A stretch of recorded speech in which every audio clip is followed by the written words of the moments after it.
Considero que YouTube es una buena herramienta para aprender, ya que las tecnologías cada vez están inundando poco a poco cada vez más los ámbitos de nuestra vida, y porque considero que la parte de aprender nuevos conocimientos, la mejor parte de todas es aquella la que es la parte práctica y la mejor forma para aprender para los alumnos.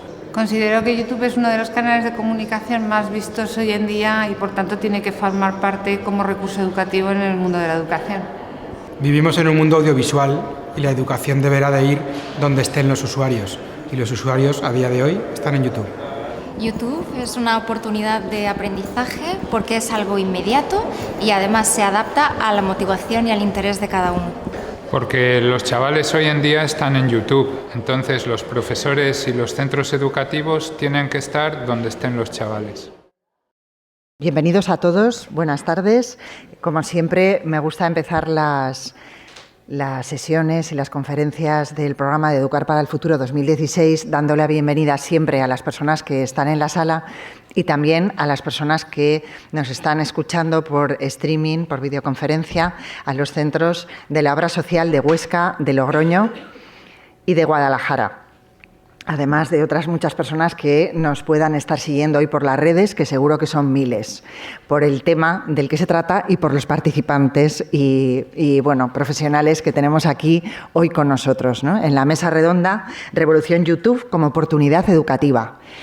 El programa de este año, como también me gusta recordar, hemos apostado desde la obra social por la innovación educativa y no solo por la innovación, por hablar de su importancia, sino por innovación sostenible. Es decir, hemos querido convocar aquí a profesionales, líderes mundiales, procedentes de distintos países, a mostrarnos las buenas prácticas que ya están poniendo en práctica para la innovación, para que se produzca la innovación educativa. Desde la obra social de Ibercaja estamos muy satisfechos de poder desde aquí estar apoyando a ese cambio en el paradigma educativo que se está produciendo en el mundo, no solo en la sociedad española.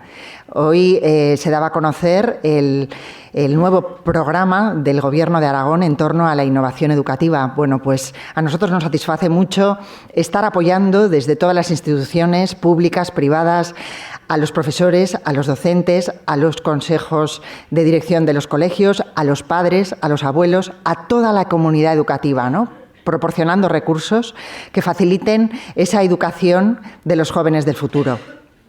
Como decía, pues hoy vamos a tratar de un fenómeno que pensamos, los que hemos organizado y diseñado este programa, que es el fenómeno YouTube. El fenómeno YouTube pensamos que puede ser una gran oportunidad educativa, ¿no? Y por eso hemos organizado esta mesa redonda y por eso quiero agradecer a las personas que nos acompañan hoy, ¿no? Quiero agradecer la presencia de Lucas Aisa, que es consultor de marketing digital y será quien modere la mesa redonda de hoy. Nos acompaña también Ángel Benito, que es editor jefe y social media manager del Rincón del Vago. Nos acompaña también Sofía Temprado, presidenta del Grupo MT, que ha colaborado directamente en el diseño y en la puesta en marcha de esta mesa redonda y por eso también quiero agradecerles al Grupo MT su colaboración. Y también nos acompaña Débora, fundadora de la consultora educativa y además Pedagogía para el Éxito, docente de la Universidad Complutense de Madrid. Débora hoy sustituye pues, a Raúl Santiago, que era la persona que estaba previsto que estuviera hoy con nosotros, pero que por razones ajenas no va a poder acompañarnos.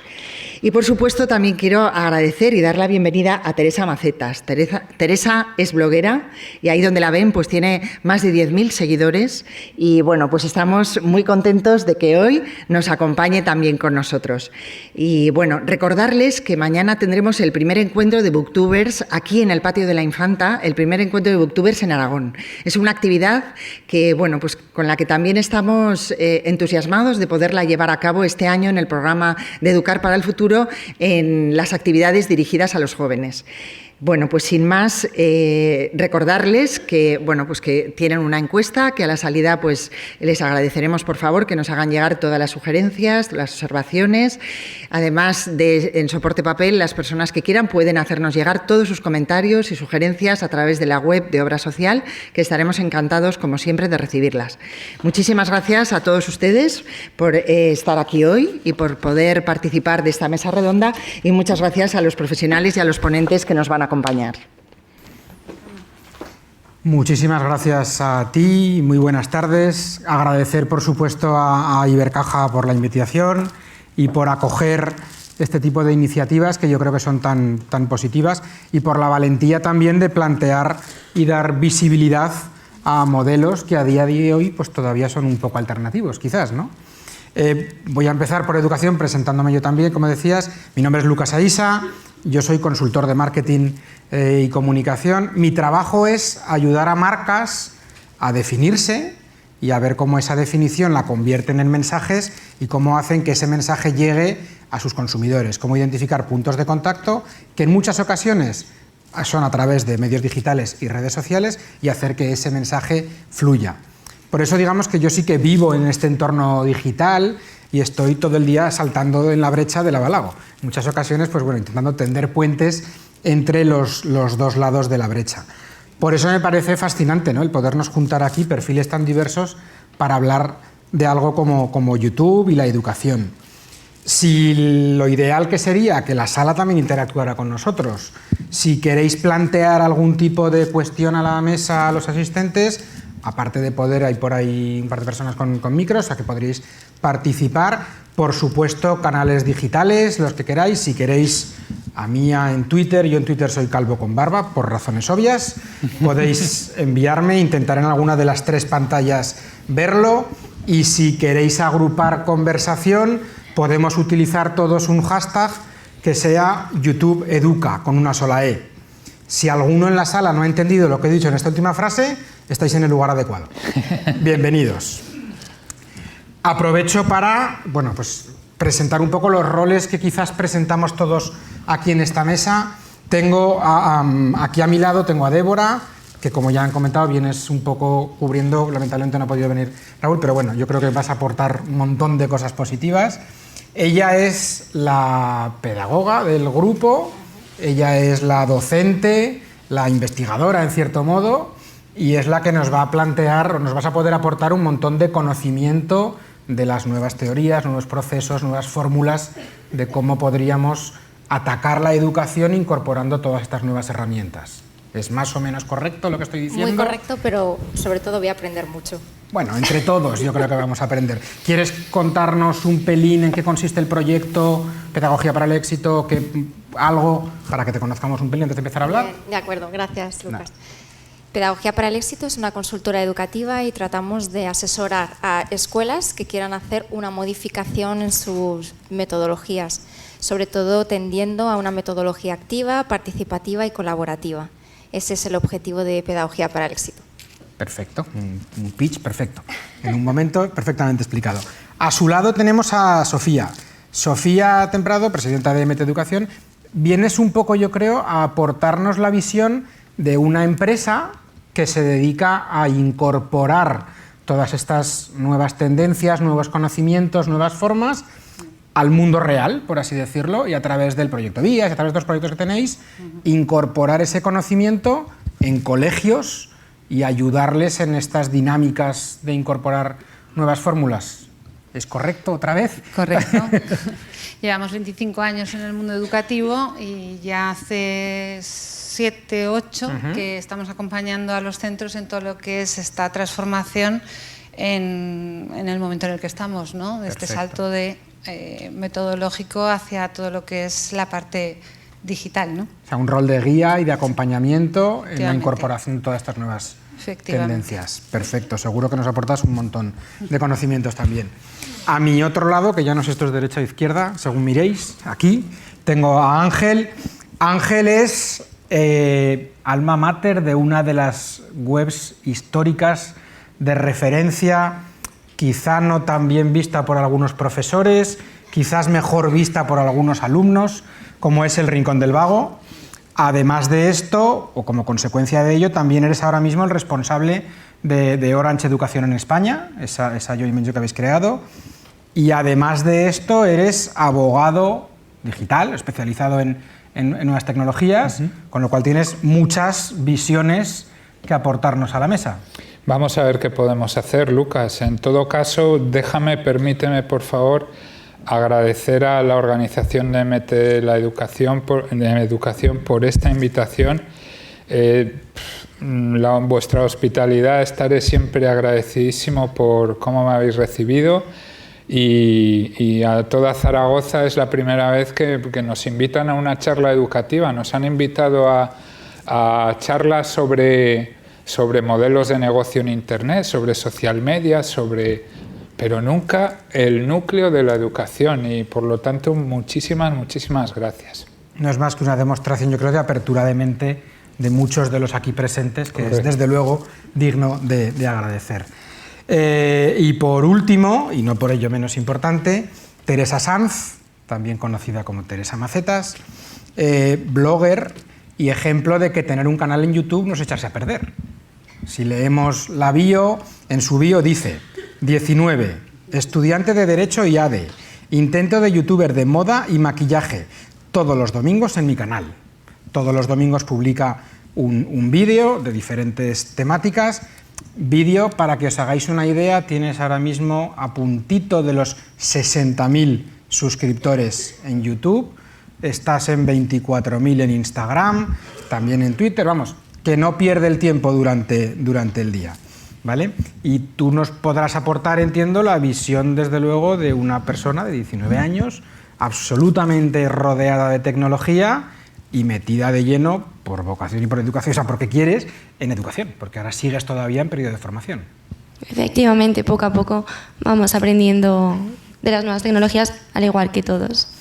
Fenomenal. Me gustaría, si no te importa, empezar contigo, que seas tú la primera de las opiniones que saquemos aquí encima de la mesa. Me gustaría conocer tu opinión en cuanto a cómo ves el panorama educativo actual, desde luego comparado con cómo vives tu día a día una vez que sales de las clases.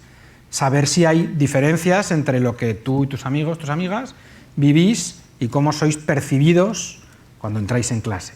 No solo ahora en la universidad, sino incluso remóntate un pelín hacia atrás. Bien, pues creo que hay una gran diferencia entre cómo nos vemos entre nosotros en cuanto a las tecnologías y cómo nos ven, pues por ejemplo, los adultos, bien nuestros profesores o bien incluso nuestros padres o familiares. Creo que, bueno, como has dicho tú antes, hay una gran brecha entre nosotros, y eso es básicamente porque la tecnología poco a poco se va acomodando más a nuestras vidas. Nosotros ya hemos visto desde el principio, prácticamente desde que hemos nacido, esta evolución tecnológica que estamos viviendo ahora, a diferencia de pues, personas más adultas que son más distintas a nosotras, que se están acomodando poco a poco más a la tecnología. Nosotros como que hemos vivido casi ya aprendiendo a utilizar un ordenador y un móvil, y eso pues marca la diferencia entre unos y otros. Y bueno, creo que nosotros no percibimos el Internet, el uso de las tecnologías, al igual que lo hacen los adultos, porque creo, esa es mi percepción y creo que también la de mis compañeros, que piensan que el Internet es como simplemente una herramienta de diversión, una herramienta de pasar el tiempo, y no lo ven como una herramienta para aprender. Y es una herramienta para aprender, al igual que si abres un libro. Es más, yo personalmente pues paso muchas horas en Internet, especialmente en la plataforma de YouTube, y yo he aprendido millones de cosas, pero de muchísimas temáticas. Por ejemplo, a nivel audiovisual, yo he aprendido a editar, he aprendido a subir vídeos a YouTube, cómo funciona una cámara gracias a pues, personas que como yo suben vídeos a YouTube. Y yo creo que eso hay que aprovecharlo positivamente en el ámbito de la educación, en el ámbito de los conocimientos, pues bien científicos o bien lo que se dé en clase, porque creo que es una forma muy buena de poner en práctica lo que has aprendido, y creo que la parte más fructífera de algo que puedes, por ejemplo, memorizar es la puesta en práctica. Perfecto. Débora, ¿qué cambios tendríamos que afrontar para intentar minimizar esta brecha que parece que sí que existe entre usuarios o personas que tienen integrada en su vida diaria de forma natural Internet, y otros que lo ven como algo en lo que tengo que entrar, hacer un esfuerzo. ¿Puedo hacerle una pregunta? ¿Puedo haceros una pregunta? Tuyos todos. ¿Cuántos de vosotros habéis visitado YouTube para buscar una receta, para hacer algo? Por favor, ¿podéis levantar la mano? ¡Wow! Tienes la respuesta. ¿Cuántos no? ¿Cuántos no han accedido a YouTube para buscar algo y aprender algo? Por favor, levantad la mano. No hay nadie. ¿Cómo hacemos para pasar de buscar recetas a buscar contenidos educativos para las aulas? Voy al punto de que YouTube se utiliza para aprender cualquier cosa. Voy a empezar quizá o resumir lo que estás planteando con una frase de García Márquez en el que decía que las tecnologías no es que hayan invadido las aulas, sino que lo que ha sucedido es que las aulas se han abierto al mundo. Y eso es lo que pasa, que ahora mismo una escuela era una institución cerrada, muy rígida, y apenas había opción a entrar a ella. No se aprendía nada más que en la escuela. Y ahora, afortunadamente, vemos que el aprendizaje es ubicuo, se aprende en todas partes. ¿Qué ocurre? Que tenemos que incorporar las tecnologías y las posibilidades que nos ofrece a unas nuevas maneras de aprender dentro de la escuela, pero siempre contextualizando las cosas al exterior y visualizando siempre con el entorno que tenemos, porque si no seguirá siendo algo virtual. Pero realmente es muy importante trabajar en esa dirección. ¿Es todavía ciencia ficción lo que planteas? ¿O es algo que realmente...? Lo pregunto porque te lo esa digo, es tu visión, te respondo. Pero contrasta un poco con lo que nos contaba Teresa. Sí, yo te respondo. Yo tengo muchas veces la sensación de que vivo en dos mundos paralelos.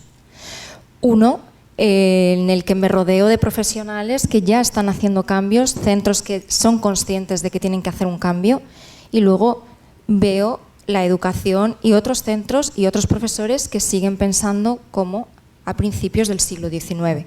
Y digo a principios del siglo XIX porque a finales del siglo XIX sí que se produjo una revolución educativa muy importante, que va en la línea de la que estamos hablando ahora, que no teníamos herramientas digitales, pero sí había nuevas metodologías y un enfoque pedagógico activo.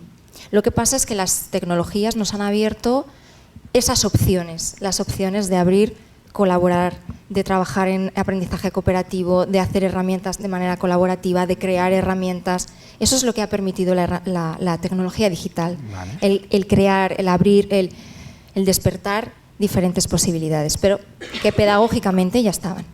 Claro, pero estamos hablando de un paso de la formación a base de memorización a una educación en base a la ejecución, al hacer, al salir del aula, al utilizar tecnologías, algo que a lo mejor en el profesorado puede causar cierto, todavía, no digo rechazo, pero a lo mejor sorpresa en algunos de ellos, pero cuando nos llevamos esta teoría o esta formación al colegio, los padres, ¿cómo la reciben?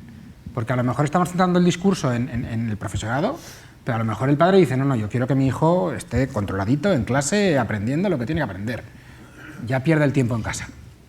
Hombre, la experiencia nos está diciendo, en el caso de estos centros que estamos acompañando, que de la misma forma que hay un, entre comillas, pánico escénico en inicio a este cambio, también hay que acompañar a los padres, ¿no?, en este cambio.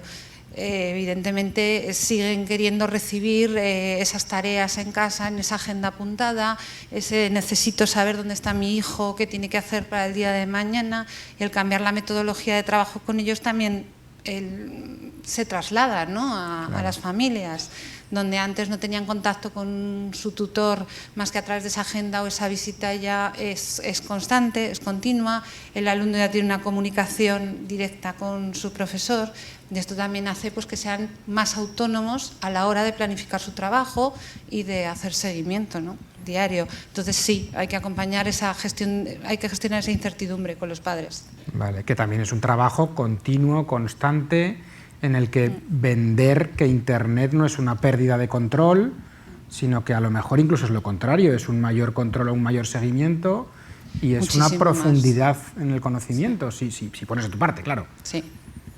que pasa que hay que acompañar en gestionar esa incertidumbre con ellos, ¿no? Claro. Ángel, tú desde tu posición privilegiada en el Rincón del Vago, tú sí que puedes ver realmente qué contenidos se buscan, en qué momentos, con cuánto tiempo se le dedican a estos conocimientos, a estos materiales. ¿Cómo crees que está evolucionando el currículum formativo de estas nuevas generaciones? ¿Necesitan aprender lo mismo? Ellos dirán a lo mejor una cosa, pero ¿tú qué es lo que estás viendo? Bueno, yo estoy viendo lo que veo desde hace 18 años, ¿no?, que cumplimos ahora. Los chavales siempre buscan los mismos resúmenes, los mismos trabajos, los mismos apuntes. Eso, vale, tenemos la pedrada encima nosotros, ¿no?, pero ¿quién la está lanzando, no? Quiero decir, llevamos mucho tiempo buscando a gente que le dé la vuelta a las clases y a la metodología de aprendizaje, ¿no? Y lo que estamos viendo es que, a pesar de que hay voluntad, lo decía un vídeo que vi sobre Raúl Santiago hace un tiempo, al final todos tenemos la voluntad como profesores y como plataformas educativas de cambiar esto, pero luego no lo hacemos, ¿no? Entonces, a lo mejor habría que entrar en ese debate. Pero lo que controlamos nosotros desde ese pequeño estrado en el que vemos Internet, ¿no?, es que los chavales buscan siempre la misma información. Es decir, los profesores les mandan los mismos trabajos, los mismos resúmenes de libros, de la misma forma lineal que siempre. Teresa sentía con la cabeza, decía, sí, yo también he vivido esto. Sí, y mis compañeros también. O sea, al final estamos en una repetición de curso constante. Esto quiere decir que hay dos velocidades, el aprendizaje fuera del aula, el aprendizaje dentro del aula. Si repetimos cursos, si seguimos buscando resumen del Quijote, el Rincón del Vago, una de las cosas muy buenas que tiene es que incorporan resúmenes de libros. Lo que cuando yo era crío decíamos, yo no me voy a leer el libro, me espero a ver la película. Pues ahora ya hay críos que dicen, yo no me voy a leer el libro, me voy a leer el resumen del Rincón del Vago. Ahora los nuevos dicen, yo me voy a meter en YouTube a buscar lo que me dice otro alumno. Y esa es una de las virtudes del Rincón del Vago, ¿no? De las virtudes no, uno de los elementos diferenciales. Los resúmenes de contenidos repetitivos, por así decirlo. Nosotros siempre nos hemos considerado, nunca pretendimos revolucionar nada, las cosas como son. Pero ocurrió. Y eso quiere decir que había voluntad por diversos actores de que ocurriese. Lo que sucede aquí es que esos documentos obedecen a una metodología que habría que revisar, ¿no? Yo cuando me invitasteis sentí como si esto fuera una estrella, ¿no? Porque llevaba mucho tiempo solicitando desde el blog y desde Rincón del Vago la ayuda de profesores que cambiasen esta metodología, que nos diesen una visión nueva del aprendizaje, ¿no? Porque en realidad Rincón del Vago, me estoy dando cuenta ahora, tú respondes a la vieja escuela de formación. Porque tienes contenidos, Escuela del 27, el Quijote... Realmente lo que hacemos, Lucas, nosotros es poner la plataforma. El usuario sube ahí todo. Nosotros queremos que la gente comparta lo más posible. Documentos que se quedan encerrados en los discos duros de la gente, que son súper valiosos, que podrían estar en Internet compartidos, ¿no?, para obtener información, etcétera. ¿Por qué no? O sea, ¿por qué no sacarlos a la luz? ¿Por qué no compartirlos? Puede servir de inspiración y de modelo a más gentes. ¿Tú has hecho uso del Rincón del Vago en tus estudios? Sí. ¿Y qué uso hacías, si se puede, ahora que no hay profesores escuchando ni nada? Ahora lo puedes decir. ¿Qué usos hacías? Que no nos oye nadie. ¿O por qué motivos accedías al Rincón del Vago? El Rincón del Vago para mí simplemente es como, pues yo qué sé, Wikipedia, como cualquier plataforma de información. Es que el nombre no nos hace ningún favor, ¿eh? Pero fue lo que ayudó, Lucas, en un primer momento a que se corriera la voz entre estudiantes. Sí, si nos hubiéramos llamado Apunteca o no sé qué rollo, pues no se hubiera disparado esa... ¿Y entonces entrabas en el Rincón? Sí, a ver, yo qué sé, sí, pues tenía que buscar, por ejemplo, el Quijote, que yo el Quijote me lo tuve que leer pues al igual que yo tenía que hacer los trabajos de información, pues al igual que buscaba en Wikipedia o en cualquier página que hay en internet, pues vas al Rincón del Vago y puedes ver los apuntes de personas, de jóvenes de tu misma edad, que se expresan como tú, quizá los entiendas muchísimo mejor que una persona que es licenciado en Filología Hispánica y lo explica pues de una forma muchísimo más complicada. Yo le agradezco que me lo explique pues bien el profesor, que lógicamente es el licenciado y el que sabe bien de la materia, pero si me lo explica una persona de mi misma edad, seguramente en un 90% de posibilidades lo entienda mejor que si me lo ha explicado una persona adulta. Y a ver, yo personalmente no he copiado y pegado ningún trabajo, básicamente porque los profesores no son tontos y saben perfectamente cuando un trabajo está copiado, ¿no? Hay tecnología por si algún profesor lo es, la puede Google utilizar. la da. O sea, es que mi profesor de geografía la daba y ya pilló bastantes apuntes que eran en plan, esto lo ha sacado de esta página, porque te redirecciona, te lo busca en internet y lo que está escrito literalmente te dice, lo has copiado de aquí. Para el que no conozca la tecnología, hay herramientas que permiten comparar textos. Y si encuentra una coincidencia superior a un porcentual, te dice cuál es el lugar original en el que esa documentación está colgada. Con lo cual, el trabajo absurdo de copiar y pegar pierde sentido totalmente. Pero sí que estaba tocando, Teresa, un tema que creo... Perdón, ¿ibas a aportar algo? Sí, aportar algo en relación al copy y pega. Es importante también recoger lo que dicen otros autores. En las investigaciones es muy importante hacer uso de frases o párrafos o textos literales, y eso se puede realizar de una manera adecuada poniéndolo entrecomillado y citando siempre las fuentes. Eso no sería plagio, sí sería utilizar lo que otros dicen para seguir generando conocimiento, pero se hace normalmente. Ese porcentual no hace saltar la alarma. Eso no, lo que no puedes es iniciar el trabajo con comillas y acabarlo con comillas. Eso ya no procede, eso entiendo. No, eso sí. Lo que comentaba, aportaba yo creo un elemento que quizás es importante y es el lenguaje. Ella dice que a lo mejor utilizaba ese canal o esa herramienta o ese lugar, ese repositorio, porque entendía lo que leía.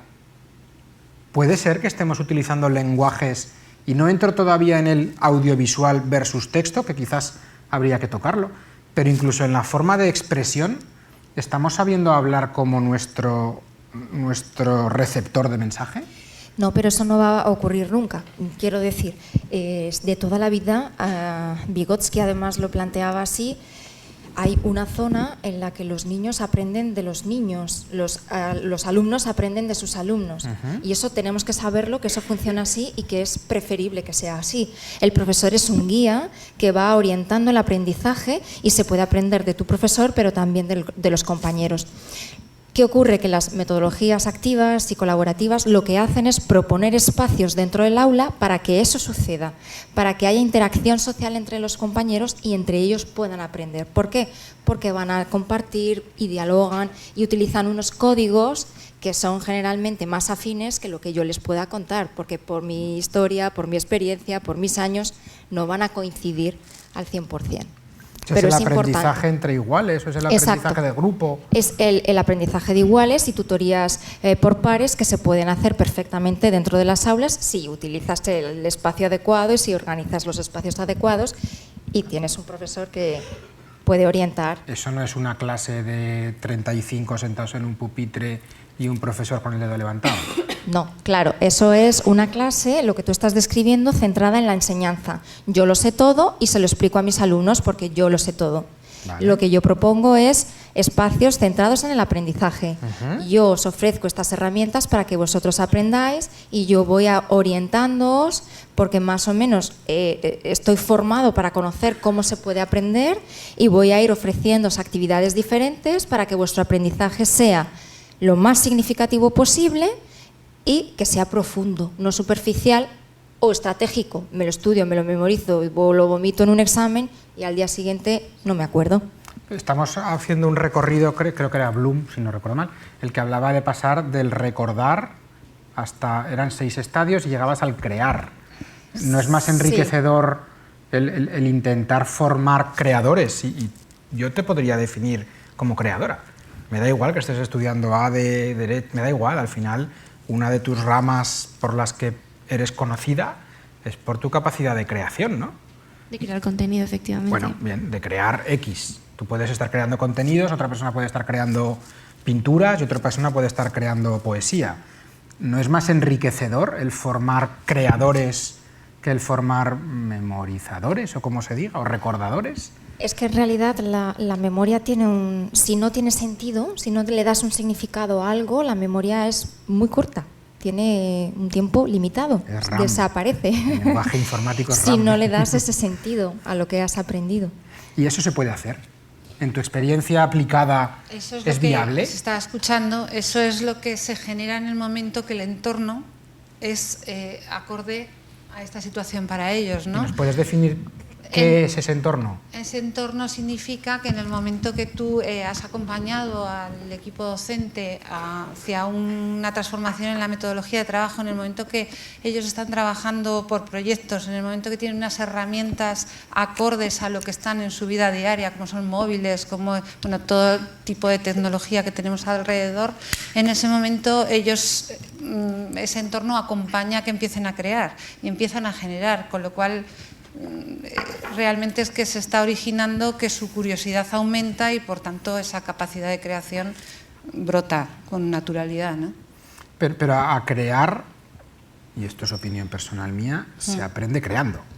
Sí. Hay que ejecutar. Tú no puedes leer en un libro cómo se hace lo de crear. Bien, ahí Débora es lo que un poco está expresando, ¿no? O mucho lo está expresando, ¿no? El profesor es un guía para ellos, ¿no? Evidentemente les va marcando ese camino y esa enseñanza y ese aprendizaje, ¿no? Ahí es donde, pero si ellos no están a gusto en su entorno y si no tienen libre circulación para poder generar todos estos contenidos y trabajar en ellos, es complicado. Tú como creadora, ¿Tú has experimentado en ti misma que el hecho de contar con un canal en YouTube, en tu caso, te ha ayudado a desarrollar conocimientos, inquietudes, diría hasta valores, no sé si valores o no, pero recuerdo un vídeo tuyo en el que dabas una pequeña explicación de por qué te abrías el canal y por qué empezabas con el blog. Y corrígeme si me equivoco, pero creo que decías que como estoy estudiando Derecho, y de mayor quiero trabajar en Garrigues o quiero trabajar en Cuatrecasas, pero claro, a mí también me gusta mucho editar vídeos y no quiero perder esa faceta mía.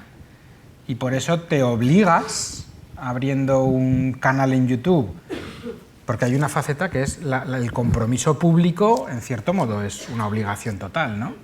Para no defraudar a los demás una vez que lo has dicho. Sí, a ver, yo, bien, como has explicado, yo empecé editando vídeos pues para la asignatura de Geografía de segundo bachillerato, no tenía ni idea, gracias a YouTube aprendí a editar una mínima cantidad de herramientas para editar vídeos y cuando terminé y quise empezar en YouTube, yo ya sabía y tengo claro que yo quiero trabajar en la abogacía y yo no me quiero meter en el tema del audiovisual, al menos a día de hoy. Todo se andará. Efectivamente, al menos a día de hoy. Pero, lógicamente, editar es un mundo tan amplio como el derecho, tan amplio como la economía, tan amplio como cualquier otro campo del conocimiento y yo sabía que si no seguía editando vídeos se me iba a olvidar. Y como sabía que YouTube era una muy buena herramienta, no solo para dar a conocer a la gente cómo eres o aquello que tú sabes ayudar a otras personas, es una buena herramienta para tú seguir aprendiendo, seguir avanzando en el tema, en mi caso, de la edición. Y más, o sea, yo por ejemplo, como consumidora de YouTube, veo muchos vídeos, veo efectos de otras personas y cuando los veo digo, ¿y esto cómo se hace? Y entonces es cuando decido buscar en el buscador, pues yo qué sé, cómo hacer efecto de X cosa. Y a partir de ahí pues aprendo ese efecto, luego me recomiendan otro vídeo y aprendo más cosas, me entran más inquietudes.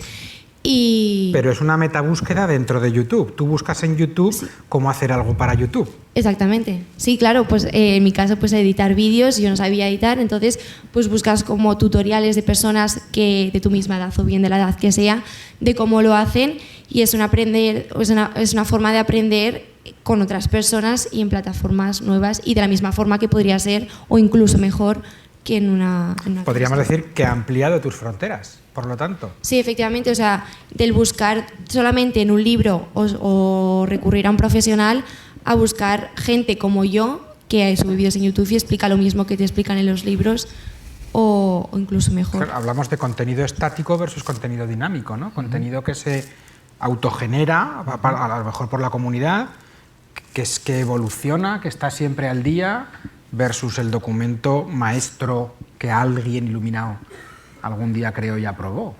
Tú has vivido en casa un efecto macetas, ¿no? Tú has tenido esa conversación de mamá, quiero ser youtuber. Sí. Yo me enfrenté a esta situación. ¿Cómo ha de un padre afrontar esa situación? Bueno, pues primero te quedas sin aire, pero luego... Es que no es malo, mira lo que te puede salir, esto es una maravilla. Sí, pero primero te quedas sin aire. Pero bueno, yo me quedé pensativa, pues la contestación hubiera sido, pero ¿qué estás diciendo? Pero bueno, la verdad es que pasó por aquí. Sí, en ese momento tuvo que ser la contestación muy rápida, porque en mi caso pues son unos ojos observándote y comiéndote, y le dije que sí. Bueno, en mi caso fue pues con la condición que era muy pequeño. De que esto ocurrió con 9 años, 9, 10 años, entonces yo le dije muy bien que intenta disfrazarte, que no se te vea la cara, intenta pues, hablar bien, y sobre todo, bueno, pues que cada vez que generes un vídeo, pues papá y mamá lo veamos. Entre tú y yo, no seas el Rubius, le dijiste. Y no seas el Rubius, efectivamente, ¿no? A lo que me preguntó qué problema tenía con el Rubius, pero bueno, es un... Rubius, para el que no lo conozca, es un youtuber ultra famoso a nivel mundial y yo creo que incluso más allá, cuyos vídeos son dignos de ver y de analizar luego en conjunto. Ahí sí que hace falta una clase para analizarlo, porque una investigación. Cualquiera que no vista de blanco en los pelos no lo va a entender. O sea, no, es una cosa sorprendente. ¿A ti te gustará o no? No mucho. Vale, bueno, ¿veis cómo es normal?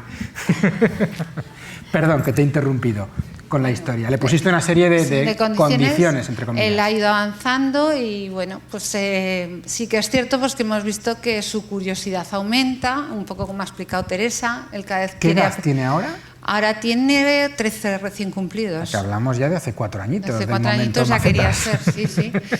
Y bueno, él ahora pues, sí que vemos cosas pues, que nos llaman la atención, porque no ha sido nunca un chaval de leer mucho, de convencerlo, y ahora él mismo está escribiendo sus propias historias, pues, porque quiere crear y quiere hacer, ¿no?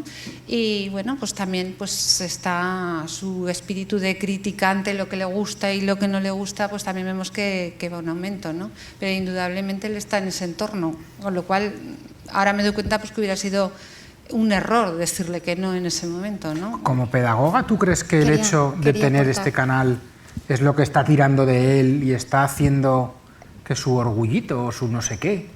Podría ser. En educación hay siempre muchos factores, no se puede decir esto es el determinante, pero podría ser. Lo que sí me parece interesante es la cantidad de destrezas y de habilidades que está desarrollando. Por ejemplo, la creatividad. Sigue interesado buscando nuevos recursos.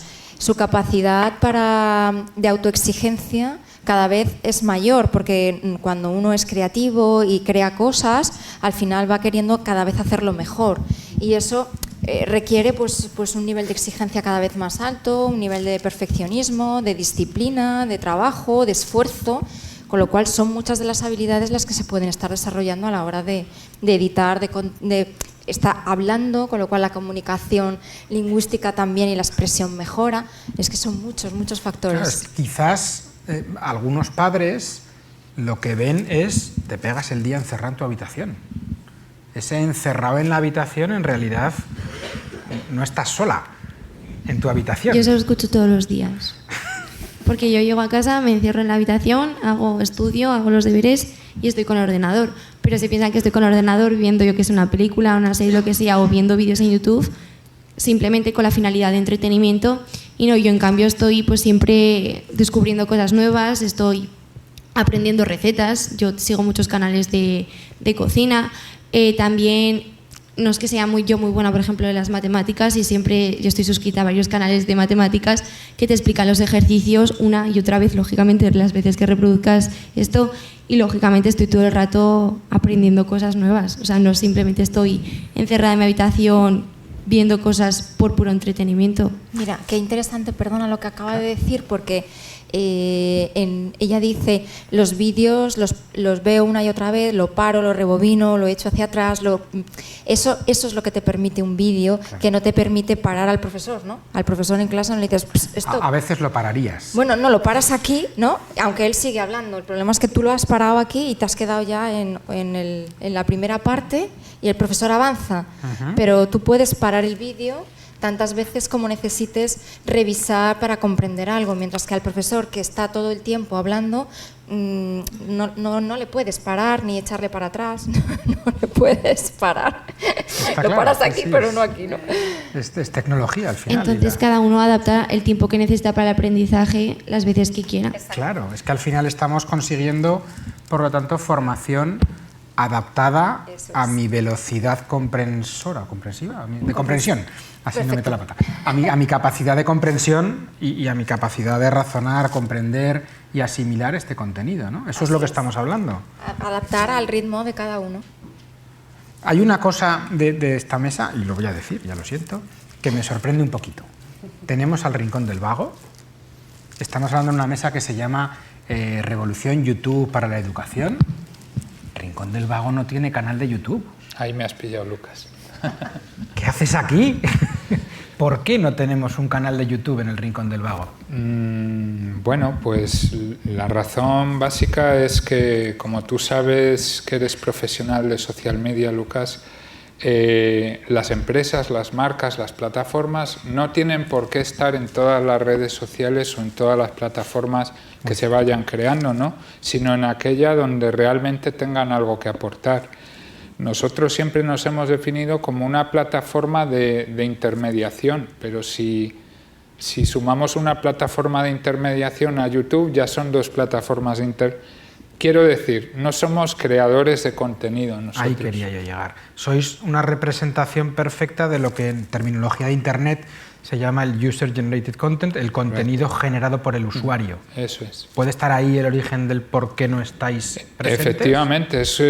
Hace poco alguien me preguntaba también, ¿cómo no tenéis Instagram? ¿Tú sabes el alcance que tendríais con los chavales en Instagram? Y digo, ¿y qué publicamos? ¿La portada de los trabajos en Instagram? ¿El primer folio de un trabajo? Yo solo te digo una cosa, Teresa está encanada de la risa pensando en el Instagram del Rincón del Vago. Claro. Me temo que no le ve ningún sentido. No, ni YouTube tampoco.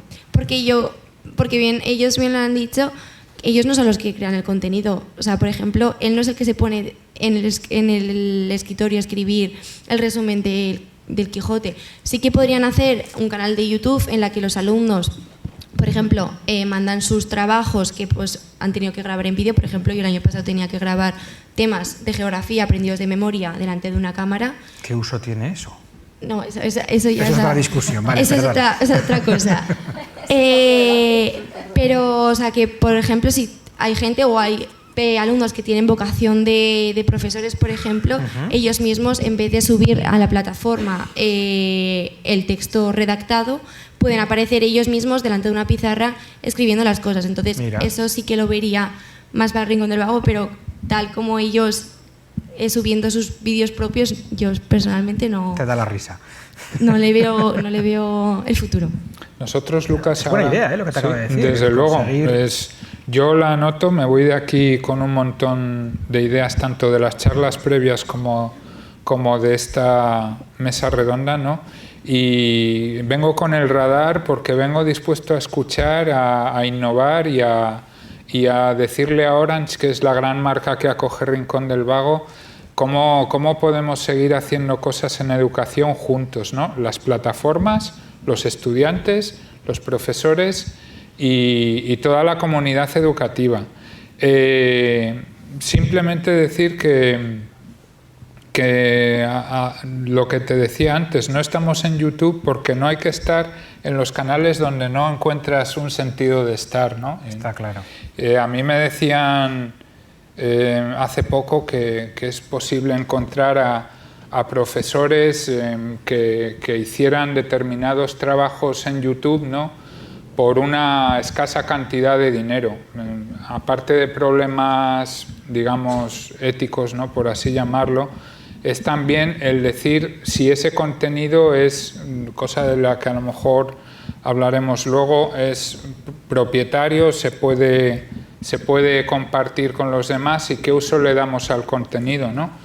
Pero aparte de eso es que somos plataforma, estamos para servir el contenido, ¿no? No estamos para ser educadores nosotros.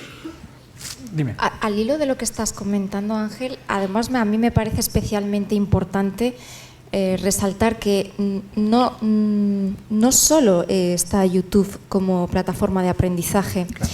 Y lo interesante es que efectivamente no es necesario estar en todos los canales, pero es que además no todos aprendemos de la misma manera. Hoy mismo un alumno me decía que en mis vídeos yo hablaba mucho, que puede ser porque yo hablo un montón, pero es la primera vez que me pasa, y que él prefería leer documentos. Con lo cual hay que adaptarse, como profesora me tengo que adaptar a su estilo de aprendizaje y decirle, pues si tú no estás cómodo con estos vídeos, lo preferible es que te leas la documentación, que también está. Normalmente yo en la plataforma dejo documentación y vídeos para que elijan, pero él sentía que tenía como cierta obligación de verse los vídeos.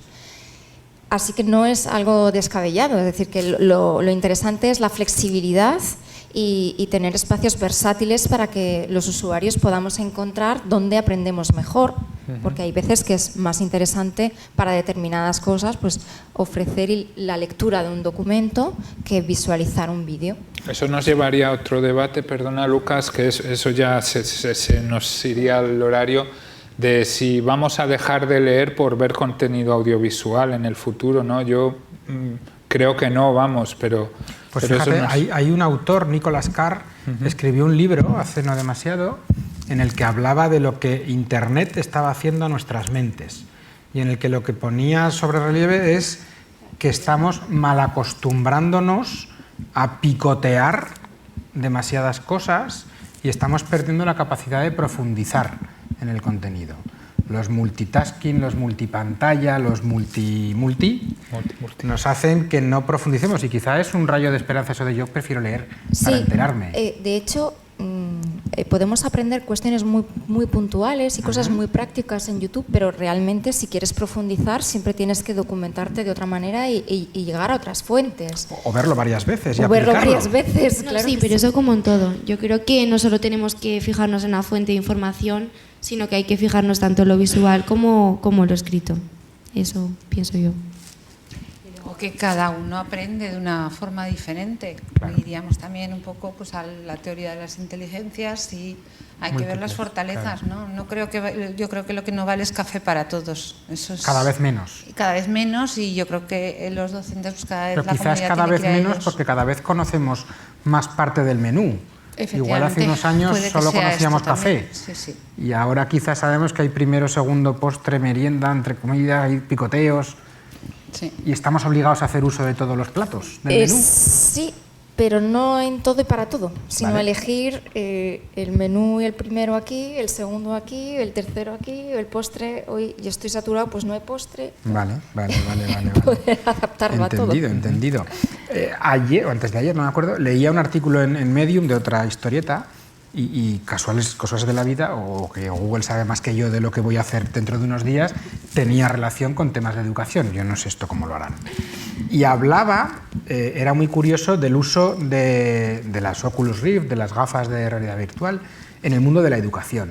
Y ponía como ejemplo la posibilidad que ofrecía a los chavales de, a través de realidad aumentada, aprender biología, y podían meterse y convertirse en un glóbulo rojo y meterse por el torrente sanguíneo, y eso les permitía vivir la experiencia versus verla en una lámina o leerla en un libro. Pero el documento tenía una parte que me copié porque me pareció muy interesante, en la que decía que, traduzco libremente, usar robots como profesores no significa necesariamente sustituir al profesor humano.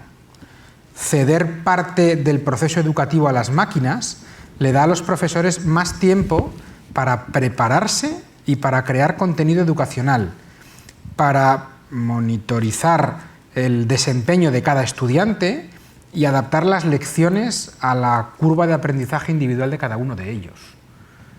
¿Esto es realmente así o esto es un iluminado que ha escrito un artículo? No, lo primero es pedagogía y después tecnología.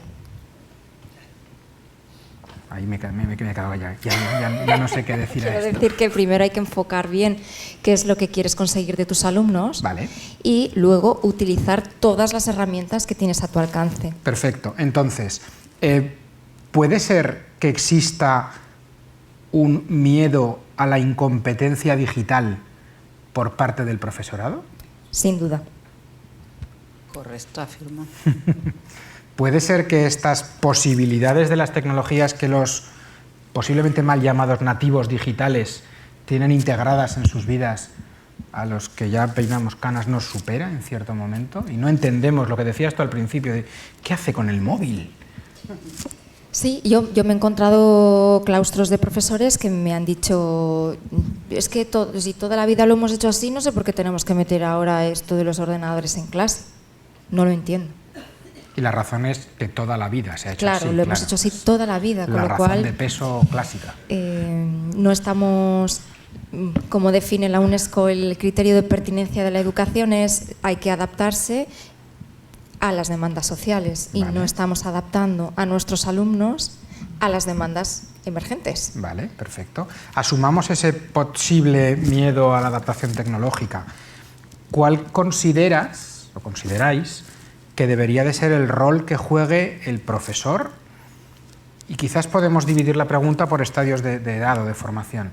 En los chavales más jóvenes, el papel como curador de contenido, que se denomina en Internet, o de filtro de qué aplicaciones poder utilizar o qué fuentes poder beber, ese rol como educar en la búsqueda de la información, ¿debería de ser uno de los roles importantes a desarrollar con los chavales más jóvenes?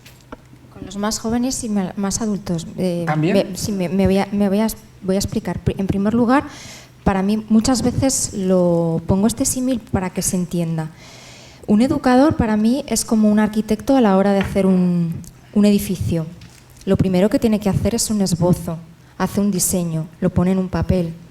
Para un profesor tiene que hacer lo mismo, tiene que hacer un diseño de orientar y pensar dónde quiero llegar con mis alumnos, qué tienen que aprender, cuáles son los objetivos, y para ello, ¿qué voy a hacer?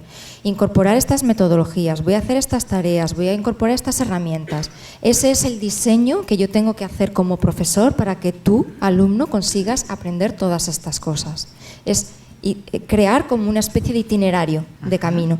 Y entre esos recursos vienen pues la selección de contenidos, la información. Hay muchas cosas en YouTube, muchísimas cosas. ¿Todas son válidas y fiables? No.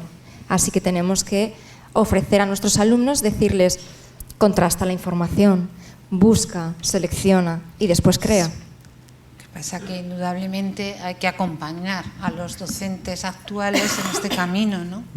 Porque evidentemente tienen que ser creadores y también tienen que tener la capacidad de trabajar en equipo con sus alumnos.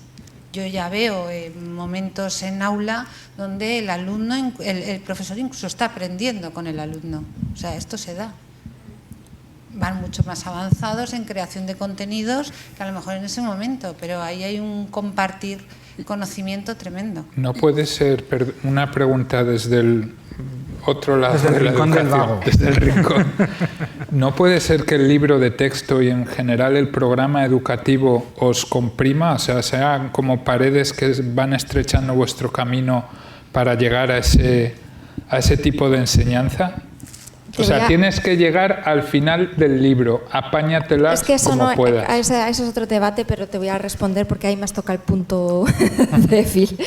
La legislación no dice que tengamos que aprendernos los libros de texto completos. La legislación lo que nos dice es que tenemos que llegar a unos resultados de aprendizaje con nuestros alumnos y nunca te dice cómo lo tienes que hacer. Te dice, sea usted creativo, utilice su metodología. Hay un principio de autonomía pedagógica, pero ¿qué hemos hecho siempre? Lo que hemos hecho siempre, utilizar el libro de texto. Pero no hay ninguna legislación que nos diga, usted tiene que dar todos estos contenidos de aquí a aquí.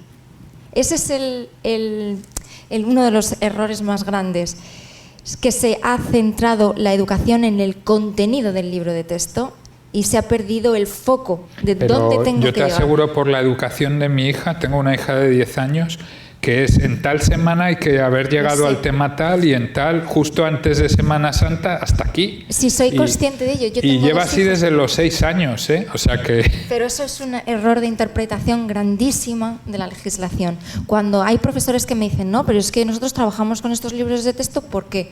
Porque la legislación, ¿dónde lo pone? Es que hay muchas veces que se critican cuestiones legislativas y ni siquiera se han leído. Y te garantizo, no hay ninguna legislación educativa que nos diga que el contenido ha de darse de aquí a aquí. Lo que sí te dice es, desarrolle usted estas competencias. Pero no sabemos trabajar con metodologías activas. Pero eso no es un conocimiento público. No. Teresa estaba sintiendo de yo he vivido esto de no estoy en el módulo 32 y debería. Efectivamente, sí. Hombre, claro que sí, pero si lo vivo yo con mis alumnos, que soy la peculiar de las asignaturas que tienen. En mi mundo hay una máxima, lo que no contamos no existe.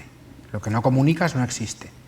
Si eso no lo sabe la comunidad educativa, pues seguirán, no sé si por comodidad, por desconocimiento o por qué razón, pero seguirán aplicando el ¿qué día es hoy? Módulo 32.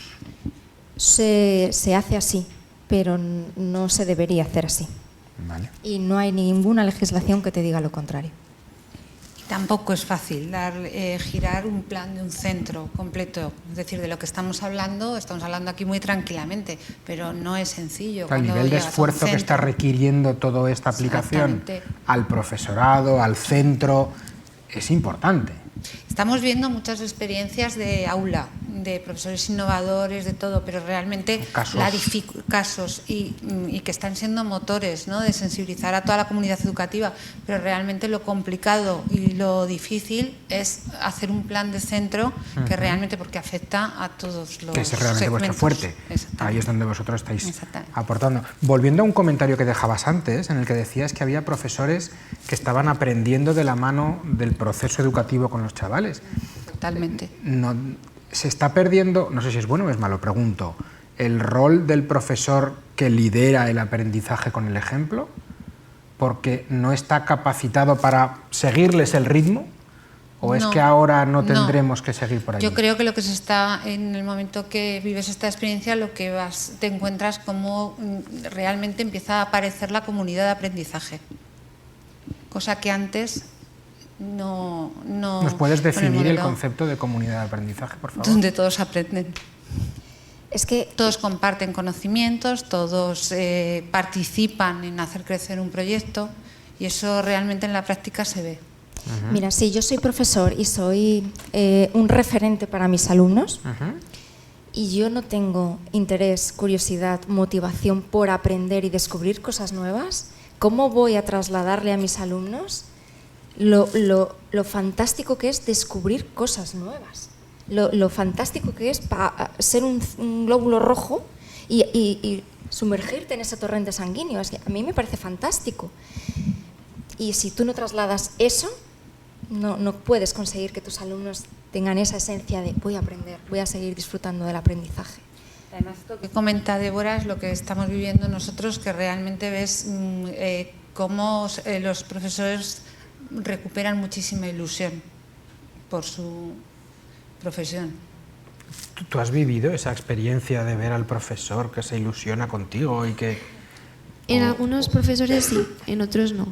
Porque hay algunos profesores que simplemente pues van a clase, te dan la materia, lo que pone en el libro y se van. También hay alumnos que van a clase, efectivamente, no que se sientan, y se van. Ni los escuchas y se van, efectivamente. Pero yo con los profesores que más he aprendido, con los que más recuerdo con cariño, son aquellos profesores que se han ido más allá del libro y que han buscado información en otras partes de que mirad lo que he leído en la noticia, mirad lo que he visto en internet, no solo lo que pone en el libro, o sea, han ampliado con documentales que vale, que a lo mejor están recomendados por el libro, pero que explican cosas distintas a los que pueden entrar en el temario, que a lo mejor, pues lo que estaba diciendo ella, que a lo mejor no entra en el temario estricto, pero como que te lo dan como para que amplíes tú tus conocimientos y lo sepas, porque lo importante no es estudiar, es aprender. Y bueno, yo así es como lo veo la educación. Yo creo que lo importante no es memorizar las cosas y aprobar el examen, es aprender, formarte como persona y poder actuar en un futuro. O sea, yo creo que el miedo de todo esto es que los profesores tanto no lleguen con el temario que entra en examen, como los alumnos el miedo a examinarse y que la única preocupación suya es aprobar el examen y no aprender realmente. Y por lo tanto, cuando un profesor te dice, pues mira, haz esta fuente de información, y el alumno pregunta, ¿pero entra en el examen? Y le dicen, no, y en ese momento el alumno deja de mirar. No la miro. Eso es muy frustrante para un profesor, te lo garantizo. Entonces, pues es importante que el profesor se motive, porque es que si no dicen que entra en el examen, nadie lo mira, menos alguna persona o dos que es curiosa, no. Hablando de temas por encima de temarios, fuera, documentación complementaria, ¿qué hay que hacer en casa versus qué hay que hacer en clase? E incluso ya hay quienes habláis en el Flip Classroom y cosas de estas, que ni siquiera el aprendizaje en horario escolar ha de hacerse en casa. Perdón, en clase. Ahora ya decís que tú vas al colegio, pero no para ir a clase, sino para aprender. Pero que el aprendizaje no acaba en el horario lectivo del colegio, sino que hay que extenderlo fuera de allí, sin entrar ya en polémicas de deberes sí, deberes no y cosas de estas. Pero si el chaval no tiene que ir a clase en el cole, si el chaval tiene que aprender fuera de clase, si tiene que aprender también en casa, ¿qué rol le queda al profesor en todo esto? Lo que decía antes es un diseñador de itinerarios para que el alumno aprenda. ¿Es un GPS educativo? Sí, algo así. Soy de marketing, perdón. Sí, es un GPS educativo, vamos a llamarlo así, sí, correcto. Asumo, sí. Asumo ser una GPS, sí. Desde el modelo Flip Classroom, por ejemplo, que ya que lo has mencionado, lo que hacemos es extraer esa parte expositiva del profesor, lo sacamos fuera del aula y debe ser visualizado previamente a la clase presencial. O sea, ¿hacemos los deberes antes de ir a clase? Sí, porque los deberes no consisten en tareas, actividades, sino microvídeos, pildoritas informativas o lecturas de una cuestión concreta. Son vídeos esenciales. Y a partir de ahí los alumnos vienen a clase con una idea y tú propones distintas actividades para que puedan aprender. No hacen los ejercicios de matemáticas en casa, sino lo hacen en clase. Como en el mundo adulto, prepararse una reunión. Prepararse una reunión, hacer unos determinados proyectos, hacer un mapa conceptual para profundizar en una teoría, probar esto que está pasando aquí y relacionarlo con una teoría, vamos a analizar un caso. Pero todo eso es dentro del espacio de aula, de tal manera que los alumnos cuando tienen dudas te pueden consultar. Vale. Si esas actividades las hacen en casa, y por ejemplo en secundaria y en primaria normalmente van a casa y hacen las tareas, las actividades, los deberes, ¿quién asume la responsabilidad de orientar a los alumnos? Los padres. Y los padres todos tienen la formación y la disponibilidad de tiempos para dedicarles eso a sus hijos. Tienen WhatsApp. Tienen WhatsApp o al final acaban contratando un profesor particular que haga los deberes con los niños. Se trata de evitar eso. ¿A cuántos padres hacen los deberes de los niños? ¿O cuántos padres hacen los deberes? Pues entonces volvemos a lo mismo, es algo que no tiene sentido. Si en el espacio de aula creamos el espacio de aprendizaje donde se hacen todas esas actividades, el profesor puede acompañar, facilitas el aprendizaje y permites que esos niños que no tienen las oportunidades de familias, medios económicos que tengan un profesor, le estás acompañando en el aprendizaje, no les dejas a los padres como responsables de su aprendizaje de aula. Suena muy bien. Ahora bien, esto parece que implica el uso de materiales y recursos que no necesariamente nacen de la editorial, del colegio, del profesor. Señor abogado. Dígame. ¿Qué conflictos o qué posibilidades, más que conflictos, tenemos a la hora de reutilizar contenidos de supuesta libre disposición? Lo digo por las clásicas, no, estaba en Google. Estar en Google no es... No significa que ese contenido pueda ser utilizado libremente. Google simplemente es una referencia, un enlace que te lleva a una web propietaria, ¿no? Donde el contenido puede estar de dos modos, como sabéis a grandes rasgos. El contenido es propietario, copyright, modelo copyright anglosajón básico, ¿no? yo poseo la autoría y todos los derechos de explotación de la obra los tengo yo o la editorial en quien confíe o a quien le ceda dichos derechos, y nadie puede utilizar ese contenido a no ser que yo haga un acuerdo, ¿vale?, con esa persona. Segunda opción, contenido abierto, ¿no? Frente a los modelos copyright se creó los modelos copyleft, ¿no?, un poco jugando con el inglés, que son pues los que conocéis normalmente, publicados bajo licencias Creative Commons. Hay un montón de variedades de esas licencias, y lo que es una licencia Creative Commons es cuando la publicas en el sitio y dices a qué licencia sujetas tu contenido, estás en realidad firmando un contrato 1 a 1 con tu usuario, ¿vale? En vez de firmar un contrato 1 a 1 con cada usuario que te está leyendo, pues tienes esa licencia que equivale a eso realmente, a contratos individuales. En ese sentido, pues cada uno puede elegir un tipo de esas licencias, ¿no? De Creative Commons, por ejemplo, la más corriente entre blogs y webs, como sabes, Lucas, es la de atribución de autoría, compartir no comercial, o sea, no para usos comerciales, y compartir igual, es decir, donde tú puedas usar la obra de un determinado autor, un post, un documento, ¿no?, sin cambiarlo, ¿no? Y luego hay gente que permite la transformación de la obra. Derivativas. Derivativas, efectivamente. Pero dos modelos básicos, ¿eh? Quien publica en Internet, pues como en la vida real. La vida real no se parece tanto a Internet porque ya sabes que hay un problema regulatorio con la propiedad intelectual que no te deja jugar tanta baza con los modelos copyleft como en Internet, ¿no?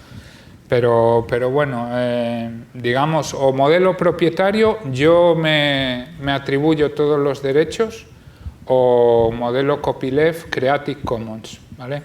Yo personalmente cuando escribo en el blog lo hago para que me lo lean. No tengo excesivo problema en que se utilice siempre y cuando se cite la fuente.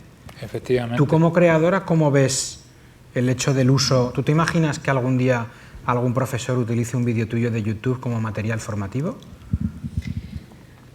Es que es difícil porque, bien que lo que has dicho tú de que se cite la fuente, a mí me parece perfecto que un profesor o otra persona, sea quien sea, utilice mi vídeo siempre y cuando se diga quién ha creado ese vídeo. Pero perdona aquí, Teresa, te interrumpa. Tu caso es muy diferente. A ti, el profesor que use tu vídeo en clase lo estará visualizando en YouTube. Es una visita más para ti en YouTube. Bueno, con ClipGrab me lo puedo descargar. Exactamente. Ah, eso es otra cosa. Sí. Uno de los grandes problemas ahora mismo... Depende de la forma de compartirlo. Una de las grandes lacras ahora mismo en el mundo YouTube es los usuarios que descargan contenidos de otros autores, se lo llevan a los otro lado, resuben o a canal como propio si fueran suyos, o a Facebook, donde además, por conflictos ya de intereses entre empresas, Facebook está potenciando de manera brutal el contenido en vídeo y están perdiendo, aquellos que monetizan su canal de YouTube, están perdiendo visitas, con lo cual son impresiones, con lo cual son anuncios, con lo cual al final es cartera. Dinerito. Entonces, por eso pregunto si te imaginas que en algún momento entrar a formar en contenido formativo, no lo sé, de una escuela de edición, de un... Sí, pero siempre y cuando se señale de dónde ha sacado la fuente. Yo no tengo ningún problema. A ver, no me gustaría que, lógicamente, una persona subiese mi contenido, se descargase el vídeo y lo subiese a una cuenta como si lo hubiese hecho él, como si yo fuese la persona, o sea, como si él fuese yo, pero yo no tengo ningún problema en que se comparta mi contenido. A mí, sinceramente, el tema del dinero me da igual, o sea, lo que es la visita, a mí eso, sinceramente, me importa. A mí lo que me importa es que se diga que ese contenido lo he creado yo. O sea, simplemente eso, pero eso yo creo que depende de la persona porque, lógicamente, ahí entra el tema de las visitas de YouTube, las estadísticas que se recogen, de dónde ha mirado, o sea, que esto siempre es beneficioso para, en cierto modo, ya bien sea positivo o negativo, a la persona, pero en mi caso ya te digo que a mí me da igual que se comparta siempre y cuando se diga que el contenido es mío y la persona que lo ha hecho. Respetando al autor, vamos. Efectivamente. Siempre. Vale, perfecto. Saltamos un momentito de donde estábamos A mí también hay una cosa que me sorprende muchas veces y es todavía colegios o centros educacionales donde se sigue hablando de los móviles, los guardamos, esto como te vea usándolo me lo quedo y hasta final de semana no te lo devuelvo. Antes de entrar en eso, ¿un profesor cómo prepara sus clases? ¿Un profesor no utiliza Internet para preparar sus clases? Depende si sigue el libro de texto al pie de la letra, ¿no? Aún hay profesores que viven ajenos completamente al efecto y el fenómeno de Internet. Sí. Claro, quizás es por eso, por lo que no permiten el uso a sus alumnos, pero Sí. en un profesor contemporáneo, digamos, no anclado atrás, si él hace uso de Internet, ¿no sería lógico que fomentara el uso de tecnologías en el aula incluso? Siempre y cuando sea el uso que comentaba Teresa, de hacerlos para aprender, para buscar, para formarme, no para jugar a Minecraft, no para lucrarte tampoco. No, pues para Minecraft. lucrarte. Sí, ¿En qué sentido? o sea, que la gente no utilice tu contenido para beneficiarse ellos. Exacto. Pero Minecraft, por ejemplo, Minecraft es una herramienta educativa extraordinaria. Se hacen proyectos fantásticos de manera colaborativa porque además estás De hecho, desarrollando... Minecraft tiene esta versión educación y tiene proyectos... Y se podrían hacer, yo no sé cómo no se ¿Cuántos fomenta. conocéis Minecraft? Bueno, aún hay manos. Minecraft es un juego que se van construyendo a base de piezas de cubos. De polígonos. Tenéis aquí a un youtuber fascinante, Tonacho, que es de Zaragoza, y él en su canal sube vídeos de partidas de Minecraft. O sea, es a lo que se dedica y es brutal. Es crear y además trabajas áreas cerebrales muy, muy interesantes. Se pueden crear enormes proyectos. La cuestión, perdona Sofía, es cómo un profesor, no sé cuántos seréis profesores de los que estáis, cómo le puede enganchar, cómo puede conectar, qué usos le da Minecraft, ¿no? Una formación para estos profesores. Sí, pues a lo mejor es eso, ¿no? El llegar a las escuelas y poder ofrecer formación de videojuegos, de cómo poder utilizarlos en el aula, de cómo utilizar YouTube para visualizar contenido, para crear contenido. Sí, a lo mejor algo así sí sería interesante, ¿no?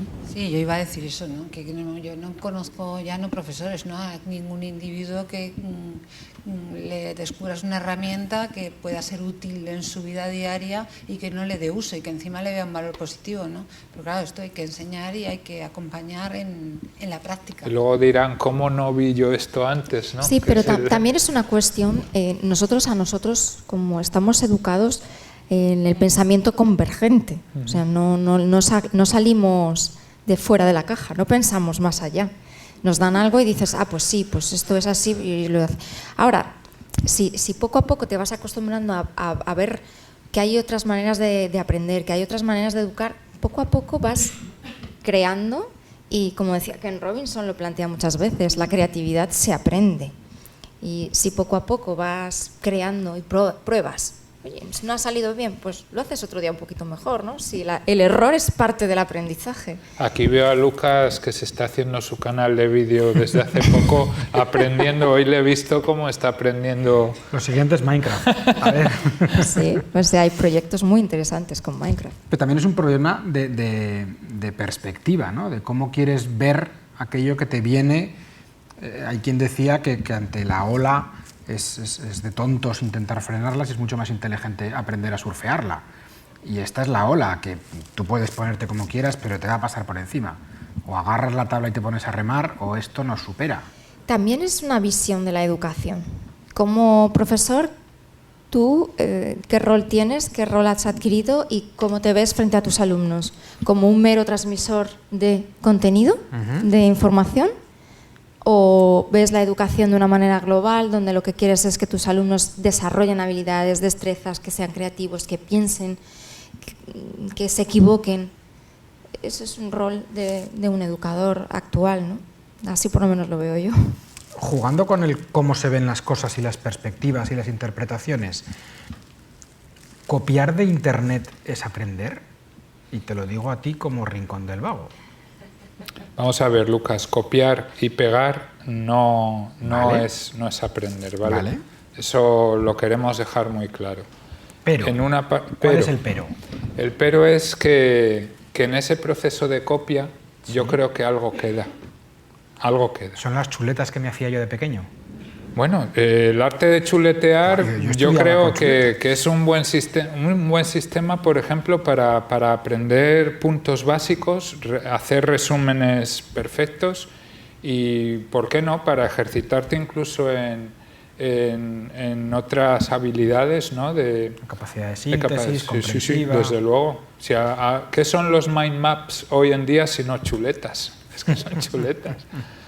Y ahora están tan de moda y tan... ¿Qué valores aporta en ese sentido el Rincón del Vago como repositorio?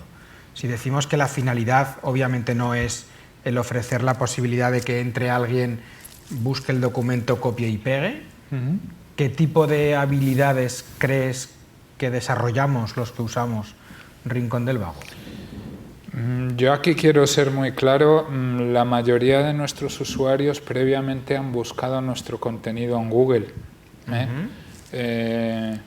Lo que quiero decir es que hay una caja de búsqueda o un motor de búsqueda que va conduciendo hacia nuestro contenido, ¿no? Cierto que un dominio con tantos años en Internet consigue posicionar muy bien, como sabes, Lucas, los contenidos, y también la actuación de la comunidad recomendando dichos contenidos hace que el buscador Google también los premie, ¿no? Y los suba a determinadas posiciones.